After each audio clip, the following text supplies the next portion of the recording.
एक बार फिर से स्वागत है आपका आपके अपने चैनल देसी धमाका में। सीरियल को मैं किसी के प्यार में अब शिखा उठाने वाली है एक बहुत बड़ा कदम और लेने वाली है अपनी जान। जी हाँ, अब शिखा लगाने वाली है फांसी। शिखा की जिंदगी में जो दुखों के तूफान डेरा डाल के बैठ गए हैं, अब शिखा उससे तंग आ चुकी है और शिखा ने फैसला कर लिया है कि वो इन तूफानों के सामने अब घुटने टेक देगी, क्योंकि शिखा इनका सामना करते करते थक चुकी है। शिखा ने इतने साल दुख में गुजारे हैं, वो भी किसके लिए? चिन्मय के लिए। उसने चिन्मय के इंतजार में इतनी रातें अकेली बिताई है, इतने दुख अकेले सहे हैं, पर लेकिन शिखा अब हार चुकी है, वो थक चुकी है, क्योंकि चिन्मय ने फैसला कर लिया है कि वो उसे डिवोर्स देकर ही रहेंगे। शिखा का तो सब कुछ उजड़ गया है, उसको जिंदगी में खुशियों का नामो निशान नहीं है। यहाँ पर जैसे ही शिखा फांसी लगाने वाली होती है, वैसे ही सरी वहाँ पहुंच जाती है और कहती है कि शिखा मैम आप ये क्या कर रही हैं। सभी इतनी दूर से चिल्लाती है कि वहाँ पर ईशान और अनवी भी आ जाते हैं। जब ये ईशान देखता है तो ईशान की तो आंखें फटी फटी रह जाती है और वो कहता है कि वही नहीं आप ये क्या कर रही हैं। पर लेकिन शिखा ने यहाँ पर डोर लॉक कर दिया होता है।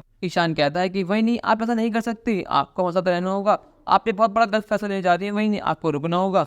सभी कहती है ईशान सर हमें गेट तोड़ना होगा वरना हम दोनों बहुत लेट हो जाएंगे। ईशान गेट तोड़ कर अंदर चला जाता है, लास्ट मोमेंट पर आकर शिखा को बचा लेता है। वो कहता है कि वही नहीं आप पागल हो गई थी क्या, आप ये क्या करने जा रही थी, अगर आपको कुछ हो जाता तो हमारा क्या होता। आपको ये सब करने से पहले एक बार भी मेरा ख्याल नहीं आया, आपने कभी सोचा है कि मैं आपके बिना कैसे रहूंगा, जो बाकी घर वाले हैं वो कैसे करते, वो सब आपसे इतना प्यार करते हैं। अगर ये बात राव साहिब को कैसे पता लगी तो वो दोनों बिल्कुल टूट जाएंगे, वो दोनों उससे इतना प्यार करते हैं।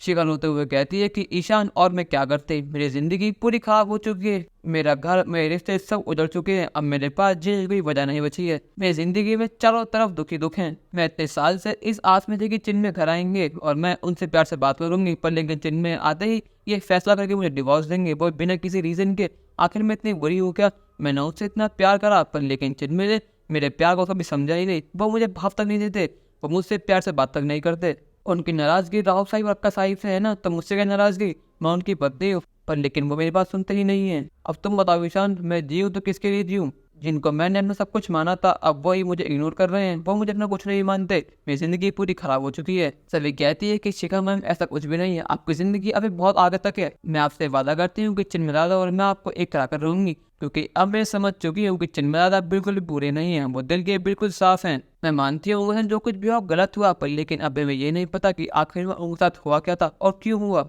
पर लेकिन बस मैं एक बार जानती हूँ कि वो आपसे बहुत प्यार करते हैं, बस लेकिन दिखाते नहीं हैं। ईशान कहता है कि सभी तुम पागल हो चुके होगा, तुम शिखा बहिनी को झूठे वादे क्यों दे रही हो, उन्हें तुम झूठी आस क्यों दिखा रही हो। ये बात तुम भी जानते, मैं भी जानता हूँ कि चिन्मय दादा नहीं बदलने वाले, चिन्मय दादा अब बुरे बन चुके हैं और वो वैसे ही रहने वाले हैं। तो सबकी भलाई इसी में है कि वो शिखा बहिनी को डिवोर्स दे दें। यहाँ पर अनवीर सभी साइड लेते हुए कहती है कि दादा जब सही वही कह रही है तो वो सच्ची कह रही होंगी, पक्का इन्हें कोई बात पता लगी है या इन्होंने कुछ देखा होगा, क्योंकि सभी वही ऐसे कुछ भी नहीं कहती हैं। मुझे अपनी वही के ऊपर पूरा भरोसा है और मैं आपसे रिक्वेस्ट करती हूँ कि आप इन्हें भरोसा कीजिए, क्योंकि जब जब आपने भरोसा करा इनके ऊपर, इन्होंने आपका भरोसा कभी तोड़ा नहीं है। ईशान कहता है कि मैं अन्य के कारण बस मैं भरोसा कर रहा हूँ, पर लेकिन सभी याद रखना, अगर तुमने कुछ भी गड़बड़ करी तो उस गलती की जिम्मेदारी तुम्हें खुद लेनी होगी, मैं तुम्हारी इसमें कोई मदद नहीं करने वाला हूँ।